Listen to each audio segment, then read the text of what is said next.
নমস্কার বন্ধুরা, রিঙ্কু ফুড ব্লগে আপনাদের স্বাগতম। আশা করি আপনারা সবাই ভালো আছেন। তো আজকে আমি বানাবো পাঁঠার মাংস, একদম শর্টকাট। তো আমার এখানে কুকারে বানাবো পাঁঠার মাংস। এখানে তেল গরম করছি, তো এখানে দিয়ে দেবো গোটা জিরা,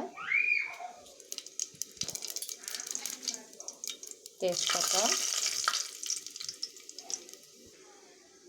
পেঁয়াজ কুচি, একটু মিশিয়ে তেলের মধ্যে।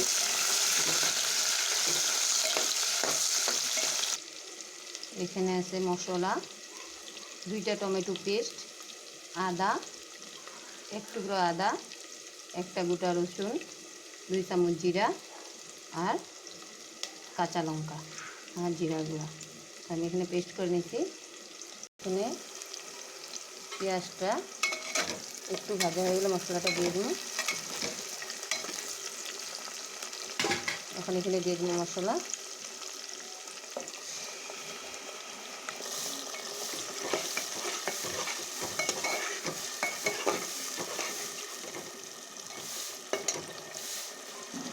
মশলাটা একটু ভাজা হয়েছে, এখন দিয়ে দেবো হলুদ গুঁড়া। মাংসতে লবণ মাখাই আছে, মাংসতে লবণ মাখা আছে, তখন দিয়ে দেবো এখানে মাংসটা মশলার মধ্যে দিয়ে দেবো মাংস। 1/2 কেজি পাঁঠার মাংস, একদম শর্টকাটে দিয়ে দেবো অল্প সময়ের মধ্যে।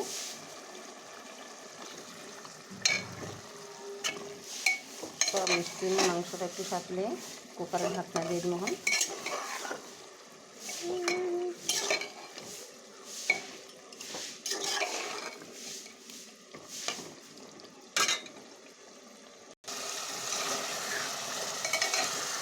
বন্ধুরা দেখেন খুব সুন্দর একটা রং হয়েছে।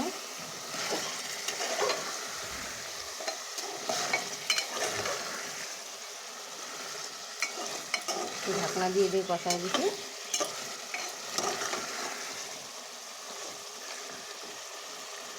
খুব কম সময়ের মধ্যে এখন একটু কষানো হয়ে গেলো, 2টা সিটি মারিনি, ব্যাস এবার মাংস রেডি। বন্ধুরা দেখুন মাংসের রঙটা খুব সুন্দর হয়েছে, আমার কষানো হয়ে গেছে। তখন এখানে দিয়ে দিন অল্প জল দিয়ে ঢাকনা দিয়ে দিন। খুব সুন্দর একটা কালার হয়েছে। দেখুন অল্প সময়ের মধ্যে পাঁঠার মাংস রান্না রেসিপি। অনেক দিন পর একটা ভিডিও নিয়ে এসেছি, আশা করি আপনারা পুরো ভিডিওটা দেখবেন। আর আপনারা পাশে থাকার জন্য অশেষ অশেষ ধন্যবাদ। সবসময় আমার পাশে থাকবেন, আশীর্বাদ করবেন যে আমি এগিয়ে যেতে পারি। পুরো ভিডিওটা দেখবেন বন্ধুরা, প্লিজ প্লিজ। আর একটা সাবস্ক্রাইব করে দেবেন। আমি এখন জল দিয়ে ঢাকনা দিয়ে দেবো। একটু জল দিয়ে দেবেন।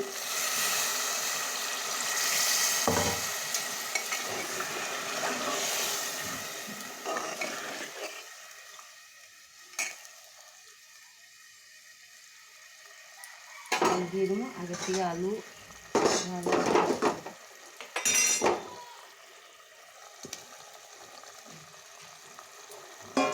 যখন প্রেসারের ঢাকনাটা দিয়ে দেবো, তো 2টা সিটি মারার পর আমি কুকারটা বন্ধ করে দেবো গ্যাসটা।